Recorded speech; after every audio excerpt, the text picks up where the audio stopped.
So the big tax question is this: how do wealthy people keep their money working for them when selling their business, real estate, or other highly appreciated assets without paying hundreds of thousands to millions of dollars in tax? What if we, as business and real estate owners who have poured blood, sweat, and tears to growing our wealth, and who didn't hire expensive tax attorneys and CPAs to map out an exit strategy, knew their secrets? Instead of recreating the wheel, why can't we just model the way they deferred 30 to 50% in tax, paid off debt, funded their next business dream, and most importantly, leave a financial legacy to give to the causes we believe in most? What if their secrets weren't complicated at all, and you just need a guide who is a few steps ahead of you? That is the question, and this podcast will give you the answers. My name is Brett Swarts, and welcome to Capital Gains Tax Solutions. Well, welcome to the Build to Billions podcast, where we guide successful entrepreneurs and investors on their journey from millions to billions. We believe the key to scaling and compounding your wealth and life starts every single day with the mindset and practice of stewardship over ownership and applying billionaire biblical principles. Our ultimate goal is to help you scale your wealth, compound your life, so you can make a bigger impact for MVPs, most vulnerable people. My name is Brett Swarts. I'm so excited about our next guest. In fact, he's a repeat guest to the Build to Billions podcast and also the Capital Gains Tax Solutions podcast. He's now become a longtime friend. It feels like we've known each other forever, but I think we've known each other for about 3 or 4 or 5 years now. First met at the Family Office Club. He's out of the great state of Illinois in the Chicago area. He has a tremendous background in a lot of different things, but he has a unique background in a few things. In fact, he began his career at Merrill Lynch in 1982, working in building operations at the Chicago Board of Trade at just 20 years old. And with an extensive background in both corporate and entrepreneurial settings, he has led firms' capital raising and demand generation efforts. In fact, this is pretty prolific. I call him a Hall of Famer capital raiser. Over the past 35 years, he's raised over $2.5 billion for clients and played key roles in 5 IPOs, and widely recognized for his expertise in investor education, capital raising, and demand generation, and so much more. Please welcome to the show Chief Revenue Officer of Regiment Securities, Dean DeLisle. Dean, how are you doing? Good. How are you doing? Phenomenal. Great to see you as always. And I'm looking forward to the wisdom we're about to glean from you. So for our listeners who get to know you for the first time, give us the 90-second version. They can always go back to the other interviews, but just give the 90-second versions, and then we're going to dive into atom smashing and what that means for everyone listening today, which you're going to want to listen if you're an entrepreneur, business owner, investor. Yeah, great. So yeah, no, it's exciting. It's funny. I started off at Merrill Lynch, and I was in the, like you mentioned, in '82. That was a long time ago, in the data space, right? And now all of a sudden, fast forward, I'm a partner in a investment bank, and part owner and chief revenue officer. And it's just interesting how my career has just exploded towards that direction, right? And it almost feels like it's opportunistic, but not an accident, if that makes sense. It does. It does. It's incredible. It's incredible. And so let's dive right into the topic, which is atom smashing, right? So give us that concept. Well, and yeah. And more specifically, it's atom smashing for capital, right? Okay, good. Mm-hmm. And what's interesting is you think about, take it back to what atoms are, right? So atoms aren't powerful just sitting by themselves, right? Mm-hmm. Just sitting there, individual atoms, right? It's not until they collide that energy and all kinds of cool stuff comes out of that, right? And we could go on and on the science side, but what I wanted to do is, this was like one of those epiphanies after I wrote my first book, which we had an interview on. It's called First. It's on Amazon, and it's basically a street guide about how to just succeed or get whatever you want, man. Just like win your game, whatever that game is.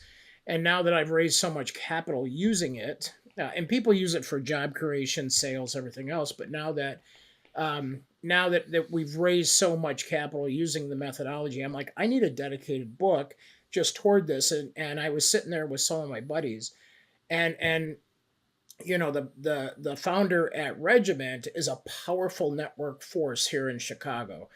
I'm a powerful network force here in Chicago. We've known each other for 15 years, and it's one of those things where you just pass people in life, and you're like, hey, we're gonna do something. We got to do something someday. You and I say that sometimes. It's like, hey, we got to do a deal. It's like you say that, and then life shows up, and you both get sucked into different areas. But if you take a moment and really intend that, and now you put those two forces together, crazy stuff happens. You know what I mean? And so when Mike and I came together last year, we just even put our toe in the water with sampling our network. Then I officially became a partner, and Regiment, which is a 5-year boutique investment bank, all of a sudden it grew like 60% in 7 months. So we're just like, what is going on? But it's like we're both just doing our thing, right? It's not like we added a whole bunch of money or did anything like that. It was our networks coming together and the power of the two of us coming together to make that sort of collision happen, right? So we made that collision happen, and then boom, and that doesn't even have to do with the capital. That's just growing a business.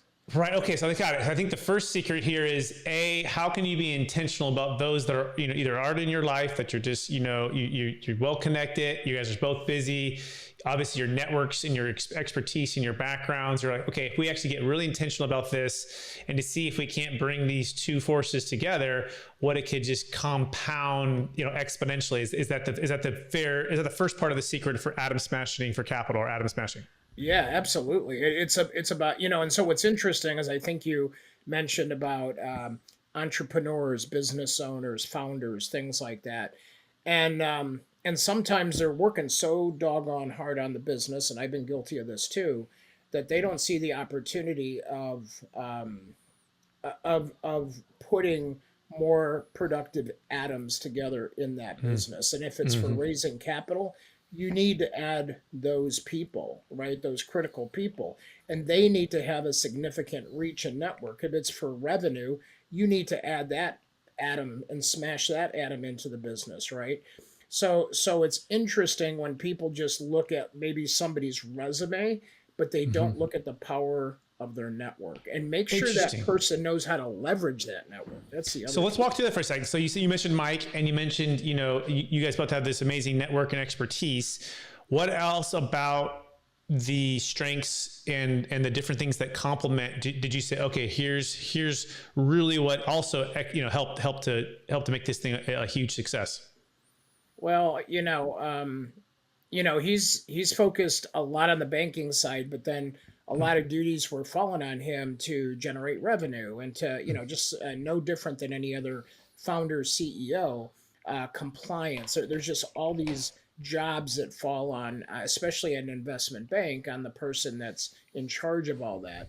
And I said, well, my whole background is generating revenue. I know you generate revenue, but if I just focus on that, how good could we do?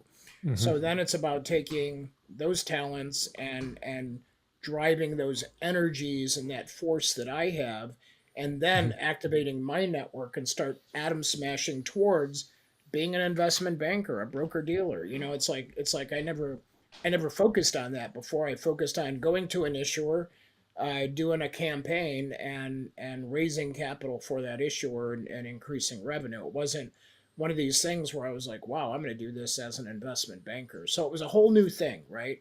And not too many people, I don't know if you know this, Brett, but I am 62. Not too many people reinvent themselves again at 62. Not that I've reinvented completely, but I had to take my Series 7. I had to do the 63. I had to take all these exams. I don't know if you've ever studied. I know you're a CPA. I passed the 63 I don't know if you've ever studied for these 22. things recently, but the older you get, the tougher it gets. I can't imagine. Yeah. I passed them, I think over 10 years ago, the 22 and the 63, and they're not easy tests. And so to pass the 7 and 63, that's while you're working 70 hours a week. Yeah, that's a feat in itself. I remember when I passed it, I walked out of there just like, thank you, Jesus. Like this is, I probably passed by the skin of my teeth. It's what it felt like. So, well, it's funny. I've got a really good friend of mine, and I was telling him while I was studying, and he knew this stuff because he had a Series 3. He was in commodities, and I'm like, come on, you got to just take these tests, and I can start giving you business. I can start helping you make money. He had been out of work for a period of time.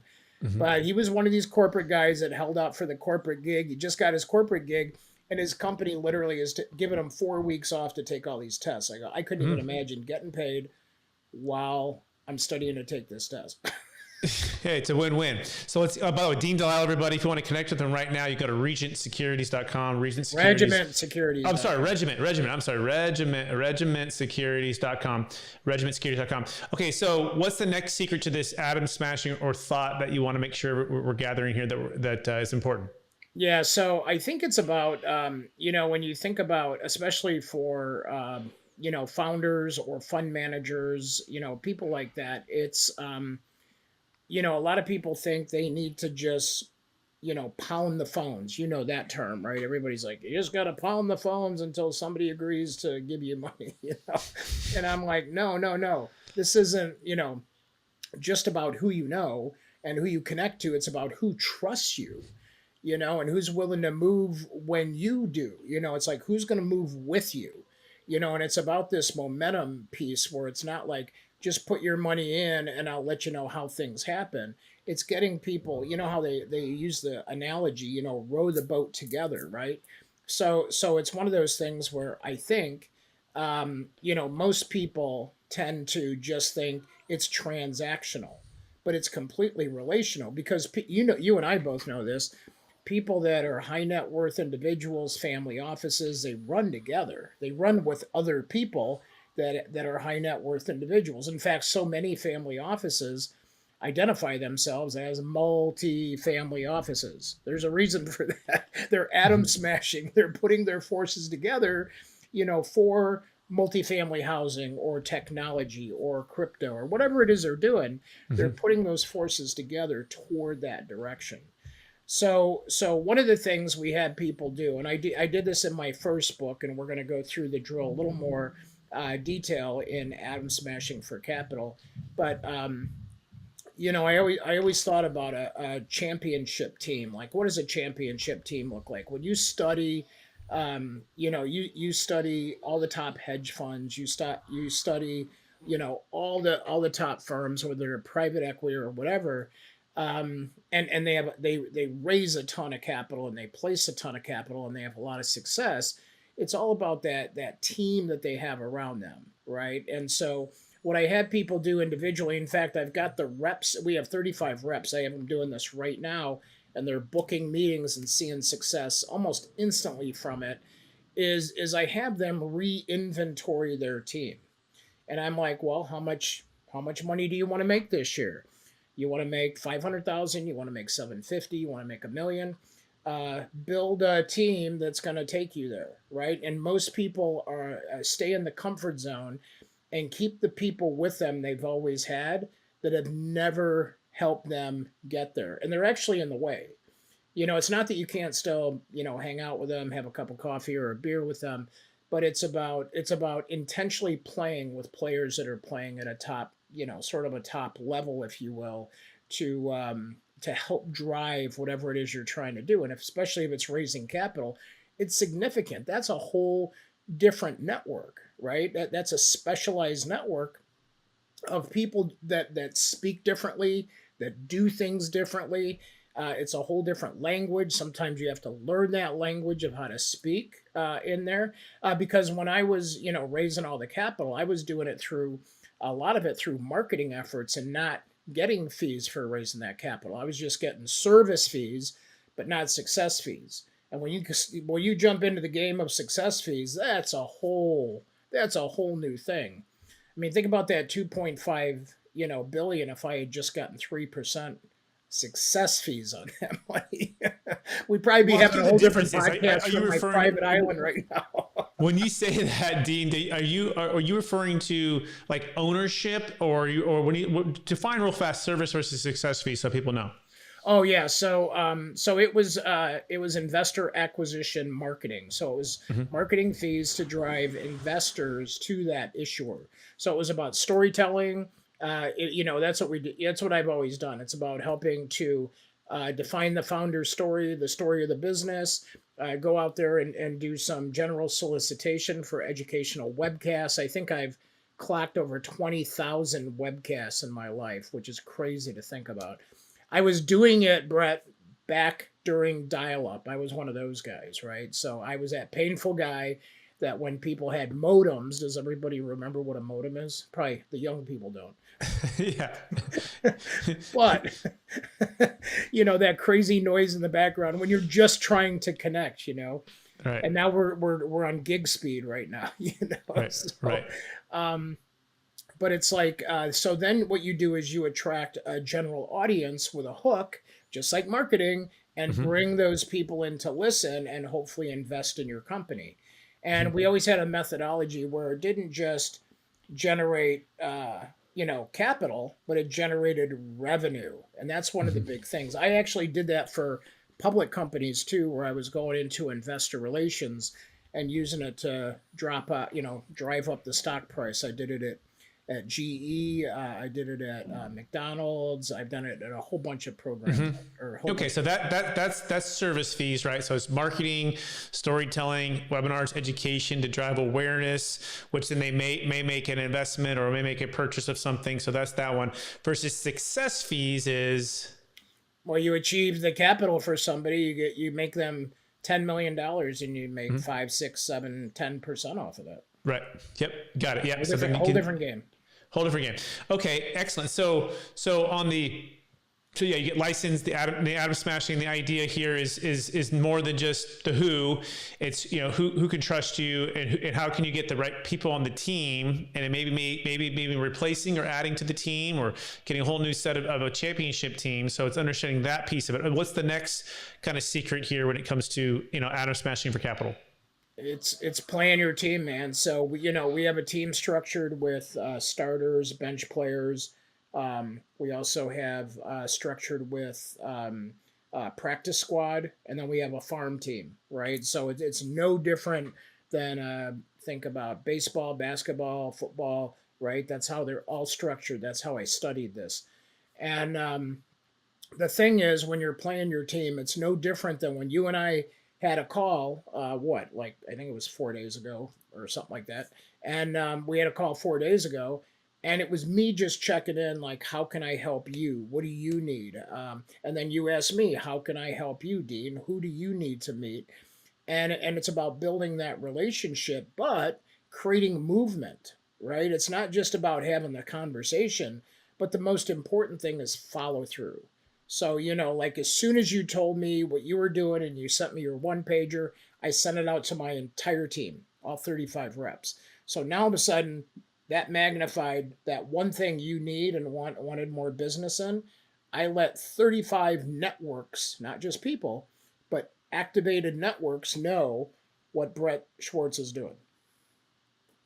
I love how you got it so practical, right? Because I think it's probably the difference, right? Good intentions and good marketing, good stuff, but then if they don't take it to action and actually do the thing, and then we're getting to the starters, bench players, practice squad, and farm team. But that makes sense. Follow through. I think, one of my other mentors was talking about how he has an entire list of all of his network and all of how can I help them connect. And he's looking at a list every single week. Like, okay, here's the 25 or the 50 folks, right? And then boom, boom. Oh yeah, Dean can connect over here. And he has a system to connecting his network with other people in his network. And he says that single practice has changed his career forever, right? And it's like his number one thing that he does. Yeah, and it's interesting. It's interesting too. There's something that comes out of it. I call it magic moments, right? So there's this part where, and I make this really easy, Brett. I'm like, every single day, if you could take, how many hours are there in a week, Brett? 168. Yeah, 168. So if you could take 20 minutes a day and just do what I'm about to tell you, it creates movement, right? With atoms smashing, right? It creates movement. So what I'm having you do is I'm having you look at that, and it's a 40-person team that you start out with, okay. And you're just connecting to 2 of those people every day, just 2, right? Mm-hmm. So you're taking 10 minutes to reach out and connect to those 2 people, and you may just have to book a time with them, or you may connect with them. And a lot of times I text, I email, whatever it takes. So I get those two people out of my team, and that is my current or old team, right? Then what I do is those people have then referred people to me, and those are new people. Those people are down in the farm team, right? So those people, I don't even know their capabilities. I don't know how good they are. I don't even know if I want to play with them. I don't know if I want them on my team. They were just referrals, right? So now I take and I dip into that referral farm team, and just like when players, it's baseball season, people are bringing up players and sending down players all the time, right? I'll go after just two of those a day. So I have two of my people on my team that I connect to and two new people each and every day. That's a bare minimum. Because what I did is I talked to founders, especially, and I said, how much time could I get from you per day where if I could create movement toward this capital raise for you, that would have a net effect. And actually I started this with generating sales with founders because they were too busy to generate sales sometimes. And they said, I'll give you 20 minutes. And I polled a whole bunch of founders. I said, 20 minutes a day, you're going to commit to that. So that's how I came up with this. Was I was like, okay, so now we have them map out their team. I'm like, you're going to go to these two players, and you're just going to go through the list, right? You're going to cycle through the list of 40. You're going to go to these, two of these a day, two of these a day, and two of these. And it's funny because we started calling it I call it scouting and drafting, right?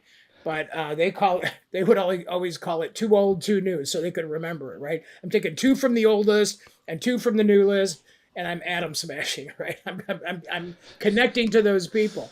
So it'll be hilarious. I'll talk to somebody, I'll pick up the phone, it'll go, hey buddy, it's the too old, too new. I'm just checking in on you. How are things going?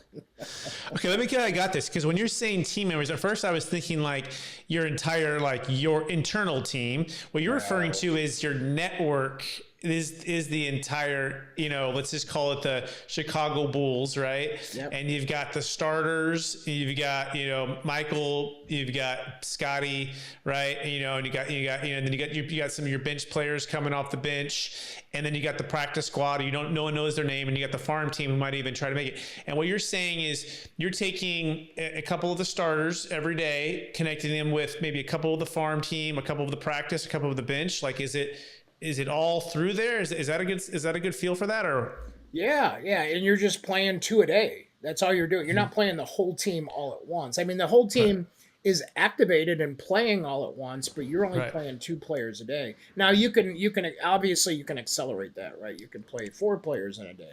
So let's walk through that. When you say play, you mean basically like, how do I help them? Who do they know that I should know? Who do they know that I think they should know?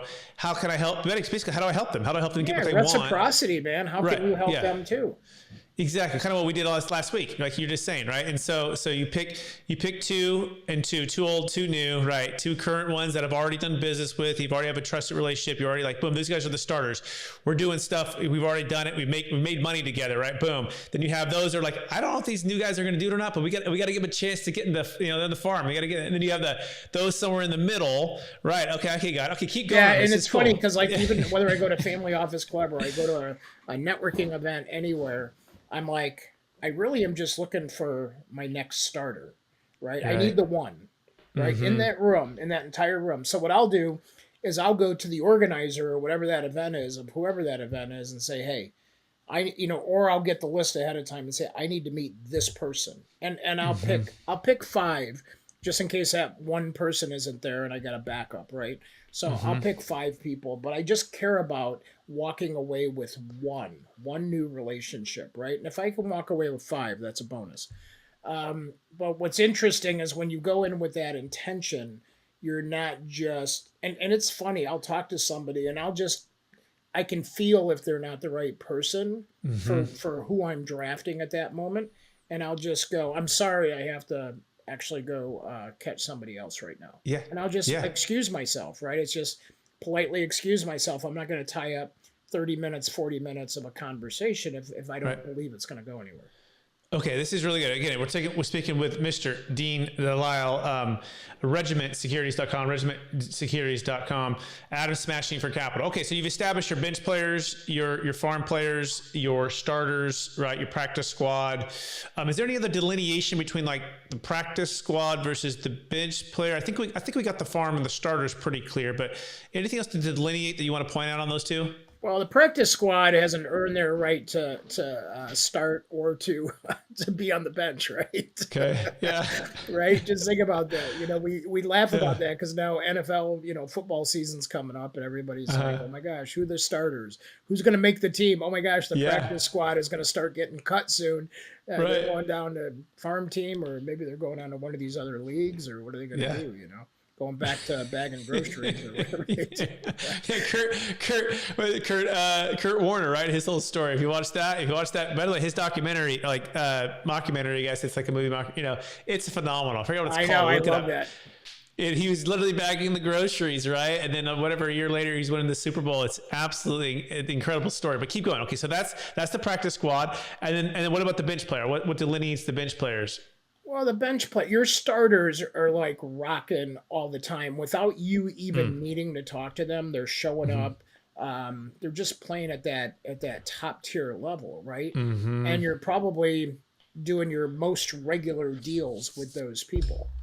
I also think you probably don't have to really, train or coach them much. I mean, encourage them, right? You just kind of let the thoroughbred just, you don't drive the thoroughbred, you water the thoroughbred, right? It's like you hear that saying.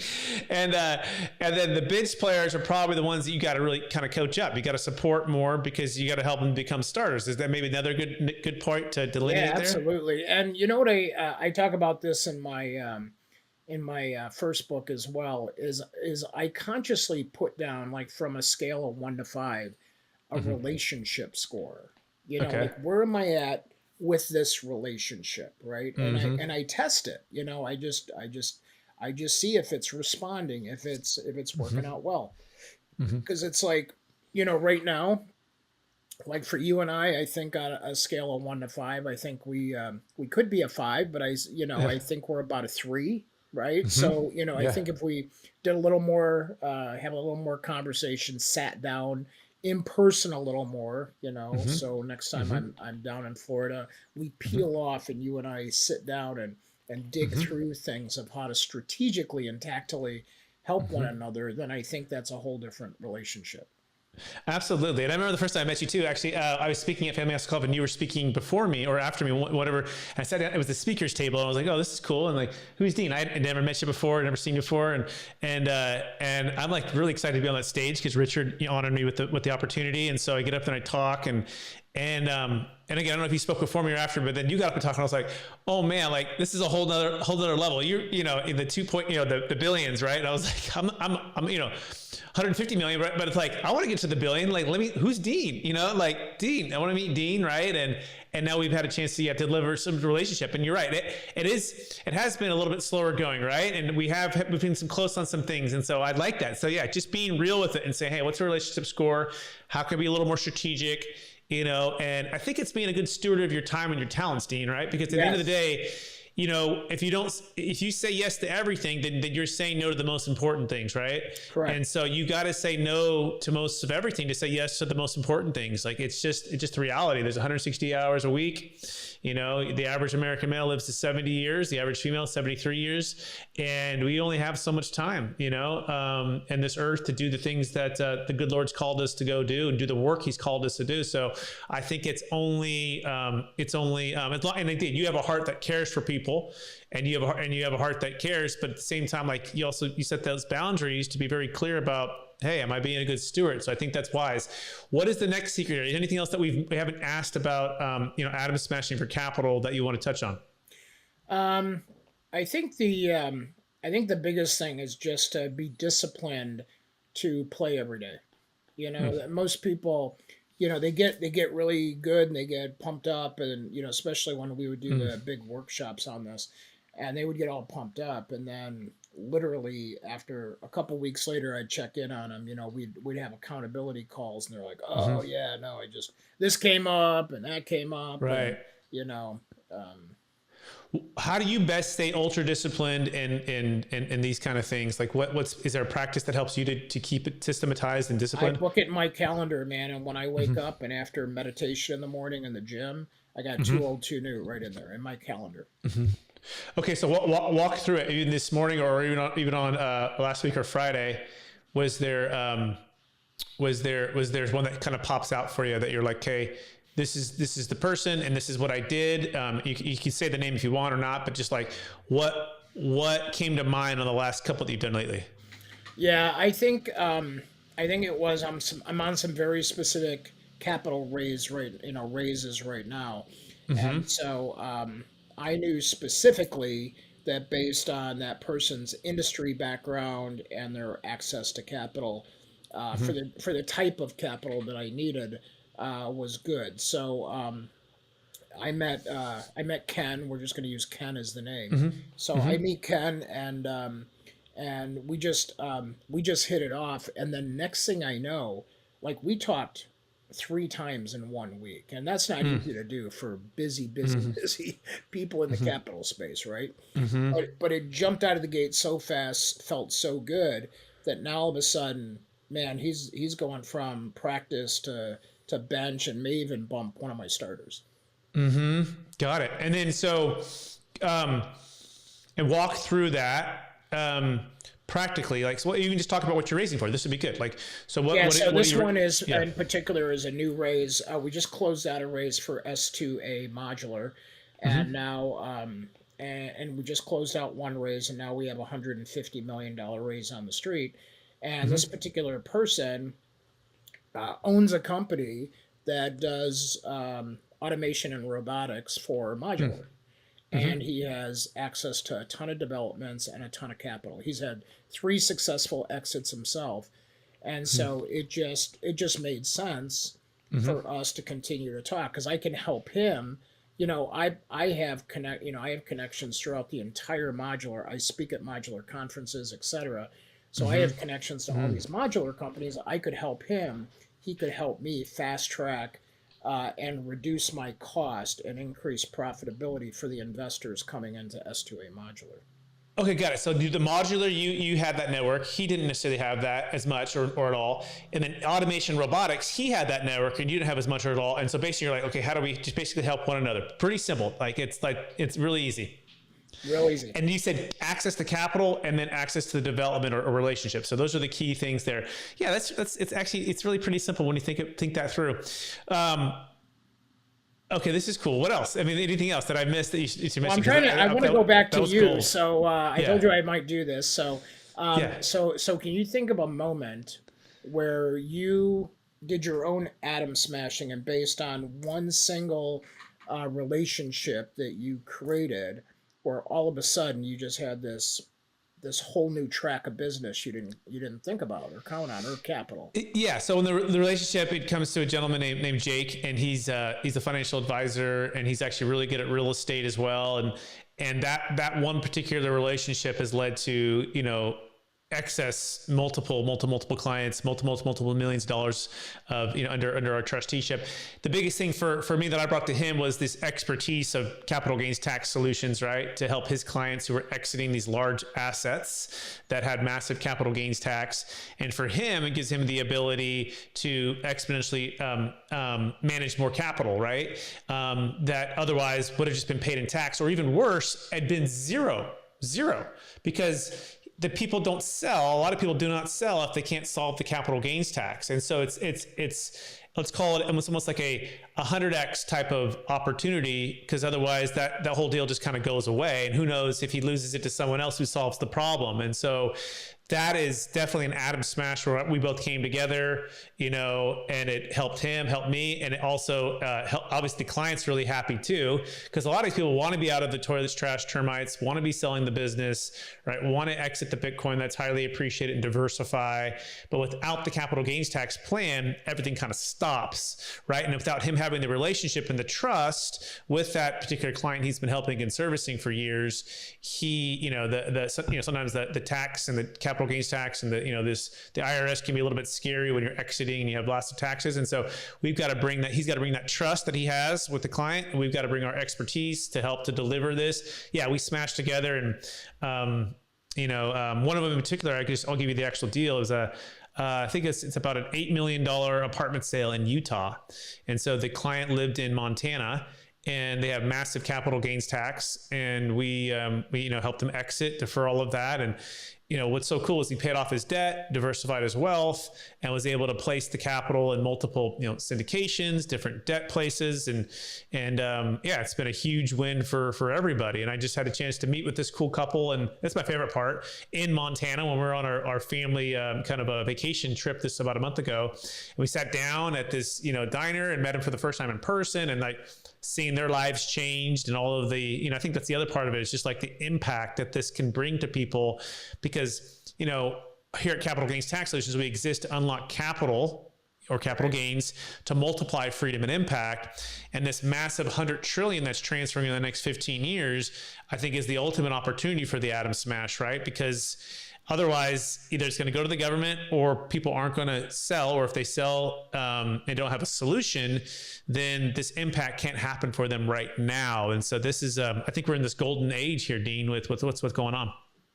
Yeah, no, that's a great point, and that's also, a lot of things we can't control. I was thinking about this while you were talking. Is we can't control the government. We can't control the markets, right? We have to adjust for that. And sometimes when conditions adjust, you also have to adjust, and you have to adjust your team. And a lot of people don't think about that. Again, they cling on what they think is the champion team, right? Mm-hmm. And then the dynamics change around them, but the team isn't the right team for the new dynamics or the new market or the new pivot that they have to go through. So. Mm-hmm. Absolutely. Dean, we're totally out of time. You ready for the lightning round? All right, lightning round. Let's rock and roll. Okay, number one book you've recommended or gifted the most in the past year? Whew. I like the book. Wow, there's so many. I've read like 7 in the last year. I like the book Traction. Mm-hmm. It's a great book. Gino Wickman, I think. Yeah. Yeah. Yep. Excellent. Question number 2, number one way using ChatGPT. Let's see. To see if my lawyer's right. That's good. Check legal documents. Yeah, if the lawyer is right. Do you just drop it in there and say, is he right, or anything? Well, I just say I have a whole sort of prompt, engineering thesis behind it, and then based on what I'm using it for, I'll ask specific questions to make sure those outcomes are being protected or driven. So that's awesome. Love it. Next question. What are you most curious about right now? Curious about where all this crypto is going to go. Mm-hmm. The whole crypto market, because we have a whole crypto team and they're exploding. And then I'm always like cautiously optimistic, going, okay, so what's going to happen next? Mm-hmm. Good question. Even Bitcoin, where's that going to go? Right. I mean, it's a whole wild west. It feels like at times. Next question. Number one leadership quote or theme that you strive to live by. I think all in. I just like the term all in. To be fully committed to a task or endeavor. I have a post-it. I have a sheet right in front of me that just challenges me every day to make sure I'm all in.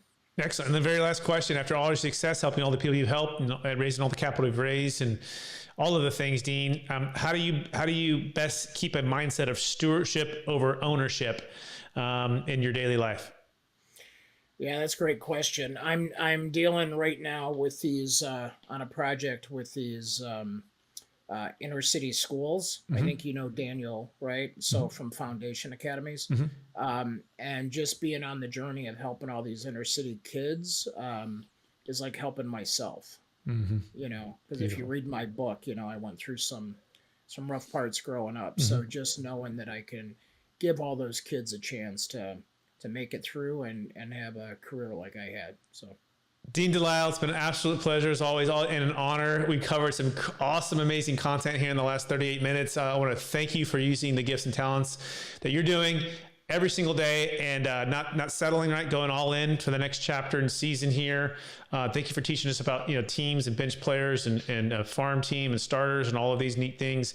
For our listeners who want to get in touch with you, one last time, what's the best place for them to find you? regimentsecurities.com. Awesome. Thanks, Dean. And I also want to thank all of our listeners for listening to another episode of the Build to Billions podcast. We're also streaming on the Capital Gains Tax Solutions podcast and YouTube channel. Me and Dean touched briefly on that. If you're exiting a highly appreciated asset, Bitcoin, business, real estate, and you have massive capital gains taxes and or estate taxes that you're facing, we have a great, amazing solution for you. You just go to capitalgainstaxsolutions.com to learn more about that. It's capitalgainstaxsolutions.com. We also wrote a book on it called Building a Capital Gains Tax Exit Plan. You can check that out on Amazon. And for all of you today, I want to encourage you to share this with somebody who could help them in all of their things, right? Whether they're raising capital or building a business, anything in between. The idea of atom smashing and compounding your wealth and your impact starts with you right now, and also sharing this with somebody that could also make an impact for them when the information gets shared. So please do that. We so appreciate everyone listening or watching out there, and we'll talk to you all again soon. Bye now. You have just listened to another information-packed episode of Capital Gains Tax Solutions with Brett Swarts. We hope you enjoyed today's show and found it helpful. Visit capitalgainstaxsolutions.com to access the show notes and to access more resources. Don't forget to leave a review and join us again next time.